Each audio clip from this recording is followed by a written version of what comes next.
అన్నాడు, కానాన్ దేశాన్ని తీసుకెళ్తే అక్కడ అన్నీ ఉంటాయి. ఇంకా నీ అవసరతలు ఏంటి, నీకు కావాల్సిన ఏంటి అన్నీ ఉంటాయి, నా ఉద్దేశం అది అని దేవుడు మాట్లాడుతున్నాడు.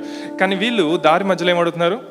అవసరమన్నీ అడుగుతున్నారు. దేవుడు యాక్చువల్గా ఇస్తానులా, దేవుడు ఎర్ర సముద్రాన్ని నేను పాయలుగా చేస్తాను ముందెప్పుడు చెప్పలా. ఆ ప్రాసెస్లో, ఆ వెళ్ళే దారిలో, ఆ ప్రయాణంలో ఆయన ఏం చేస్తున్నాడు?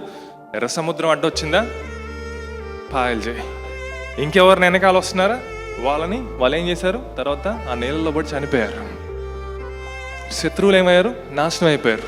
ఇంకేమవుతుంది? ఎడారిలోకి వచ్చారా, అక్కడ వాళ్ళకి అవసరమైందంతా ఆయన ఇస్తా ఉన్నాడు. వాళ్ళు దేనికోసం వెళ్తున్నారు? యాక్చువల్గా దేవుని యొక్క ఉద్దేశాన్ని నెరవేర్చటానికి. ఆ ఉద్దేశం ఆయన ఏదైతే చెప్పాడో, దేని గురించి మాట్లాడాడు, ఆ పర్పస్ ఏంటో దాన్ని నెరవేర్చడానికి వెళ్తున్నారు.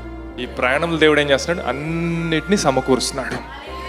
సో మన మైండ్ మారాలండి. దేవుని యొక్క రాజ్య సంబంధమైన ఉద్దేశాల్ని నెరవేర్చే వాళ్ళగా మనం అవ్వాలి.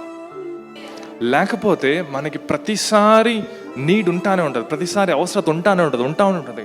సో ఏం చేయాలంటే మనం ఆయన ఉద్దేశాలు మన జీవితంలో ఏమున్నాయో వాటిని మనం గ్రహించి వాటిలోకి నడిచే వారికి ఉండాలంట. ఆమేన్. హల్లెలూయా.